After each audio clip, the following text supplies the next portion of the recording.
But one thing that I get a lot that I hear from aspiring online entrepreneurs is that my industry is so crowded. And that completely grinds my gears because it's not true. The ones who are succeeding are really borrowing some marketing strategies from luxury brands. Yes. So if you want to know how to market like luxury and really the secrets that every entrepreneur should take and learn from luxury brands, you're in luck because I'm going to reveal the secrets starting right now. Hey, Courtney Sanders here. Welcome back to my channel. If you're new to me, I'm a full-time online life and business coach as well as wife and mom. I wear all the hats and do all the things. But one thing that I get a lot that I hear from aspiring online entrepreneurs, whether they be coaches, industry experts, personal brands, it doesn't matter, is that my industry is so crowded. Man, I would charge those prices, but my industry is so crowded, or, I don't know if it's possible for me to succeed because I see so many people in my industry doing the same thing. And that completely grinds my gears because it's not true. But I've come to the realization that really what sets those who really are able to command the prices that they are looking for and really have a lot of fanfare around their brands, and those who struggle and complain about how much competition there is that the ones who are succeeding are really borrowing some marketing strategies from luxury brands. Yes. So if you want to know how to market like luxury and really the secrets that every entrepreneur should take and learn from luxury brands, you're in luck because I'm gonna reveal the secrets starting right now. So to give a little background, I actually got really interested in luxury brand marketing after reading the book about the Cartier family. It's literally called The Cartiers. And I started reading this book not for like marketing tips, but to learn about how they really were successful as a family and were able to maintain the wealth that the original, Cartier patriarch created through the different generations. So as a business owner, I think about this a lot because I'm like, man, I would love to pass my business down to my kids and my kids' kids, and I would hope my great grandchildren are able to continue the legacy and all the wealth that my husband and I are working so hard to provide and really create for our family. I want that to stay in the family, right? I read all these crazy stories about really prominent people who had all the money kind of frittered away. In fact, a famous example of this is actually the Vanderbilt family. And you might not know this, but CNN anchor Anderson Cooper is actually of Vanderbilt lineage, but unfortunately, by the time he was born in his generation, much of the original fortune that Cornelius Vanderbilt, so the railroad magnate that he had created, I want to say in the late 1800s, had already been gone. So I love reading about history and all these different things. And I also love learning from other people's mistakes. Okay. So I'm like, look, if you've already done this, I love to learn from people who are succeeding, but I also love to learn from people who have made mistakes so that I cannot repeat them. And so I realized that the Cartier family has been a family that has maintained, again, not only their wealth and their legacy, but also the name and the prominence of their brand for a really long time. So I was reading the book from that standpoint. But as I started reading the book, I was really fascinated by how they were able to attract the attention of some of the most prominent people in society, even royal families from different countries, and how their jewelry really became like the top jewelry in their heyday and remains one of the top jewelry brands even now. And so that was like a little thread that I pulled, and it really sent me down this pathway of learning about luxury brands and how they market, and really some unique things that I think all businesses can take from them, regardless of whether you consider your business luxury. And then on top of that, I had the opportunity to have my own luxury experience in New York City recently, as I'm working with a friend of mine and now a client as I'm helping her build her business. But she is a stylist and image consultant that really helps women who are rising to prominence in their careers and in society really structure not only their wardrobes and their style, but really their whole lives, how they entertain, where they travel, all of that. She helps them really get all of that together to reflect the new level of the success that they are embarking on. And so she allowed me to come along with her to really see one of the experiences that she is able to provide for her clients. And it was truly a private VIP experience at the flagship Saks store in New York City.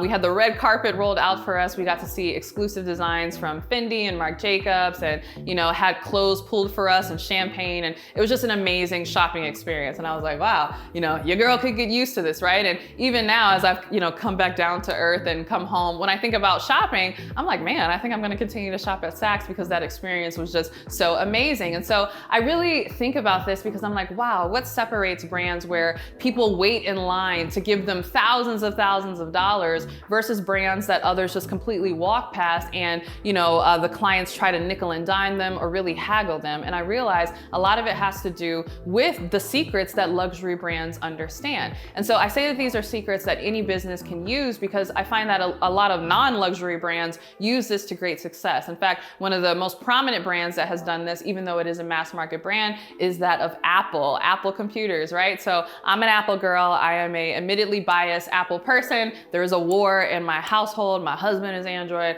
I am Apple. We're still duking it out. But Apple remains one of the few companies that, though they be a mass market brand, they really do tap into and leverage a lot of these luxury brand secrets that I'm going to be sharing with you that has allowed them to stay ahead of the curve, even as Samsung and other, manufacturers have tried to say like, our camera phones are better, our camera pixels are better and we have better technology, but people still line up, for the next Apple release. What is it about businesses that allow them to do it? What is that special je ne sais quoi that they have that allows them to really set themselves head and shoulders above others in their industry? And so I was really excited to learn these secrets and to learn more about them. And I'm really excited to share them in this video because I know so many people struggle with landing clients, let alone landing clients at a premium and having clients really clamor for what they have to offer. So if you're like, can you sprinkle some of that, luxury marketing dust on my business? You're in luck because we're gonna get into it right now. All right, most people think luxury has to do with price. And in fact, I know a lot of people are kind of turned off by luxury brands because they see it as kind of like snooty and elitist and, why are the prices so high and all of that. But as I said, you can be any type of business, whether you're a luxury brand or not. Again, you could be like Apple, you can be like, a chocolate brand and tap into a lot of these different strategies. And you have to understand that it's really not about price as much as it is about prestige. And this is something that I wish more and more entrepreneurs would really take to heart. The reason why you see lines, out the door for, super expensive brands is not necessarily because they are priced so high, but because of the prestige that that brand often will bestow on the clients who are frequenting or buying from that brand. And so that is something that you'll want to think about in your business, not just what is it that you do or if you're even good at what you do, even though hopefully you should be, but you want to think, what does it say about your clients when they work with you? Because whether you like it or not, that is something that they are considering. And I've seen it. I've seen, high-level coaches. I've even been coached myself by high-level coaches where, people are proud to say, I am in this person's coaching program, or I bought this person's course, or I attended this person's event, because that person is able to brand themselves in a way that it bestows prestige on the clients that they are working with. So if you are tired of having clients nickel and dime you and you're like, man, I wish I had a line around the block instead of, chasing down clients. I wish clients were chasing me. In addition to really focusing on what you have to offer and making sure that it's a good ROI, also think about how can you bestow a level of prestige for your clients, right? People buy things for a variety of reasons. And yes, there's the functional reason that they want something. There's, yes, I want this handbag because I need to keep my, wallet and my makeup in it, or I need this computer because I need to be able to, write my papers for school. But it's also, what does this say about me, right? And I know, again, I'm a diehard Apple girl. Many other Apple computer enthusiasts love the products, not just because they're well made and they're well designed, but also the sleekness, the vibe, the aura around it is that you are this creative individual who is trying to make change and, make a great impact in the world, right? I can't necessarily say that for, other brands that compete with Apple, but that branding, whether you think it's true or not, is very much associated with the Apple brand. So you want to think about what can people associate with you and how can you confer that level of prestige on your clients, because it gives them even more of a reason to want to work with you. All right, the next thing that you'll need to do is you need to truly know your worth. And I could do a whole training, I probably will. I could do a whole training, I could write a whole book, like I could do a whole deep dive just on this concept of knowing your worth. But I think that this is so fascinating because particularly when we think about luxury goods, you often hear people who scoff at luxury goods say like, oh, it's not worth the money. Why are they charging $3,000 for that bag when it probably cost them less than $30, in order to manufacture it? And what that person doesn't realize that they're saying is they're saying that the only value that they believe that that particular handbag or whatever, even if it's a computer or whatever it is just the functional manufacturing cost of that. And so what people don't realize is they take that belief into their own businesses. And this is also why they are so easily nickel and dime and why their prices are so low, is because they feel really guilty and they're like, ooh, can I really charge whatever, $3,000 for this coaching program because, it really didn't take me that long to put it together and I just did it myself on my computer and the manufacturing costs weren't that high. So maybe the value isn't that high and therefore I should, charge the lowest price possible or allow people essentially to argue with me about what my value is and agree with customers when they try to nickel and dime and say, oh, I don't think it's worth that. Can I buy it for X, Y, and Z? Again, we have to be careful of the mindset that we have towards other businesses and other brands because oftentimes we take that in within ourselves. And so what I've learned, especially now studying luxury brands, studying what the founder's vision was and what they were really trying to accomplish, oftentimes what they're charging is not just for the manufacturing costs, even though quiet as it's kept, and I can say this as someone who now has had this luxury experience in New York City, but who now is at a place where I can buy designer clothes myself. No. Not every luxury brand is worth it or not every luxury particular article is worth it, but most of the time the items are higher quality and are better made than respective items in the same category at a lower price point. So it's not always a one-to-one match, but for the most part, leather goods that are in the $1,000 range are gonna be a lot better than the plastic or pleather goods at your local big box store where they're only charging $30 for it. Now, whether that's of value to you, maybe you need, a leather handbag or you don't, that's your own business. And, that's not to say, anything about that, but we have to get out of the standpoint of thinking that the only value that is in something is just simply what the manufacturing cost is, because particularly as a knowledge worker, right, as a personal brand, someone who is an expert, someone who's trying to provide their coaching, how much does it cost for you to think of things, right? How much is your imagination and your creativity worth? And so what I've noticed is that a lot of luxury brands, why they in part are able to charge as much as they do,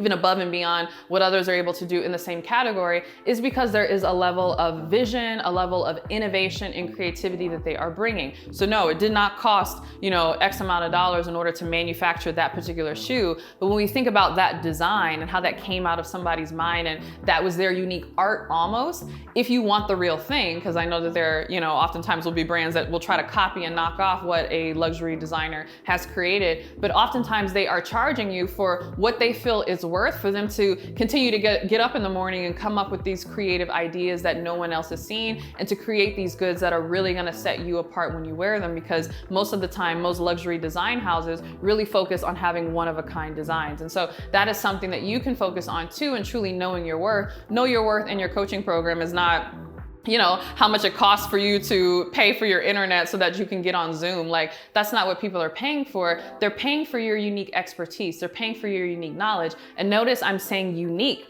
because oftentimes we think that we can create a successful business simply by doing the same thing that someone else is doing. So I see this a lot with life coaches. They run out and get coaching certifications. Nothing wrong with that. I'm getting my own coaching certification. I have several videos where I talk about why that is the case. Hence, I am launching my own coaching certification program. And so I needed to get a coaching certification by virtue of being able to sell my own. But many people think that, man, if I can just get this certification or this degree or this piece of paper or, the skill set that allows me to do this thing, then I should be able to be successful and to, charge whatever. And that's not the case, because there are other people who have that same skill set, certification, degree, that same knowledge. So you need to be able to bring something unique. There has to be a level of artistry, a level of innovation to what you are bringing that sets you apart, where people start to feel like, what, I can only get that level from that person. And that is a luxury technique that any business can use. All right, I have more where that came from, but first I want to hear from you. Do you use luxury marketing in your business? Share in the comments below. All right, the next thing that you'll want to do, which is kind of related to the previous step about knowing your worth, is you want to sell the story. Actually, the story is a part of the value that you offer. And you're like, how can I sell a story? Like, what is a story worth? Like, is the story even tangible? Can I even touch it? Again, that's the mindset that you need to eliminate that I just talked about in the previous step, that, the value of something isn't just boiled down to the material cost. There's the innovation, the artistry, the creativity of it, but then there's also the story around it, right? And you might be wondering, why would anyone want to buy into a story? But they buy into stories because it's inspiring. And so if you are an inspiring person, this is why I talk all the time about how it's not enough for you to know how to coach someone, but you should have some level of expertise in that, meaning you have done it yourself or you have guided others to do the thing that you are coaching.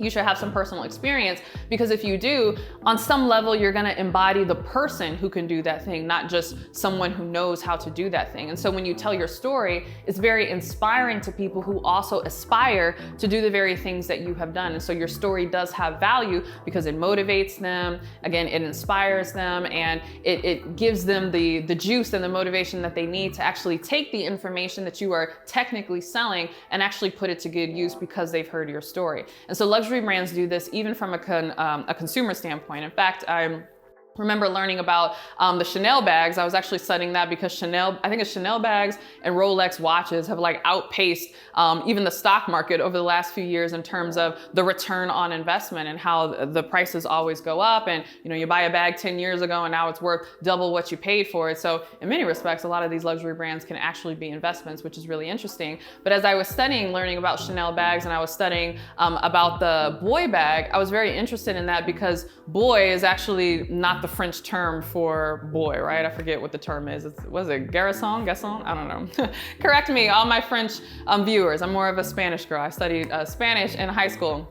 But I knew that boy, that's the English word for a male child, right? That wasn't the French word. And so I was curious, and then ended up stumbling on the story that Boy was actually the first name of one of Chanel's, famed lovers, and that the bag was named after them and this love story. And there's this whole kind of like romantic notion that goes with the bag that in part is what they're selling, right? So no, are they just selling, the lambskin and, the metal hardware and the stitching, the manufacturing cost? No. One, they're selling the design and the innovation, but they're also selling the story that kind of romantically wraps people in and gives people a sense of romanticism, of inspiration every time that they wear the bag. And so you might not feel like that is worth anything, but plenty of people who are buying the bags feel like it is. And so that is something that you'll want to incorporate in your own business if you want to take some of these luxury secrets. Think about your story, tell your story often, and sell your story along with what you are actually selling,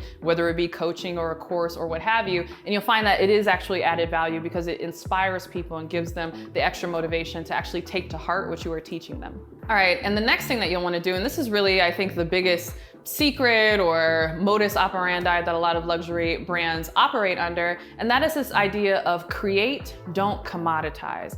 And so to commoditize yourself is to come up with things that are very similar to what everybody else is doing and to try to compete on that front. Oh, somebody else is in health coaching. They're coming up with a course on how to quit sugar. I'm gonna come up with a course on how to quit sugar. Like, who cares? Like, now I'm just comparing you, and basically both of your courses are now a commodity, and there's nothing really special about it outside of like, okay, I'm gonna learn how to quit sugar. But when you factor in all of these other strategies that I've been talking about, especially, the creativity, the innovation, selling the story, all of these different things, conferring a level of prestige on your clients, you then start to create something very different. And again, something that is set apart from what everyone else is offering. Don't ask yourself, what is everybody else doing? How can I copy? How can I compete? How can I essentially, do what everybody else is doing? Because all that's going to do is make you a commodity. Instead, you'll want to say, what is something that I can create that is really unique, that hasn't been seen before in this industry? And that will set me apart, because that's what all luxury brands endeavor to do. And often when they hit something, when they create something that is like all the rage, others will copy them, but they were the original, and people who value that only want to buy from them. All right, I hope you enjoyed this video. If you did, you're gonna love my program, The Package. It really teaches you how to not only come up with packages that sell in your coaching or expert business, but how to be the package that sells, how to really position yourself and tell your story in a way that sets you apart from anyone else. This is one of my favorite programs that I've ever created. It's very in-depth, very game-changing, and it goes very in-depth in a lot of these luxury strategies that I've talked about here in this video. So if that's of interest to you, you can click the link below to learn more about it. All right, thanks so much for watching this video. If you loved it, don't forget to give it a thumbs up and subscribe. And if you can't wait for my next video, make sure you're subscribed to my podcast, The Courtney Sanders Show, on both iTunes and Spotify. And if you can't wait for my next podcast episode or my next YouTube video, make sure you are following me on Instagram. That's CourtneyLSanders on Instagram. And with that, I'll see you in the next video. Bye.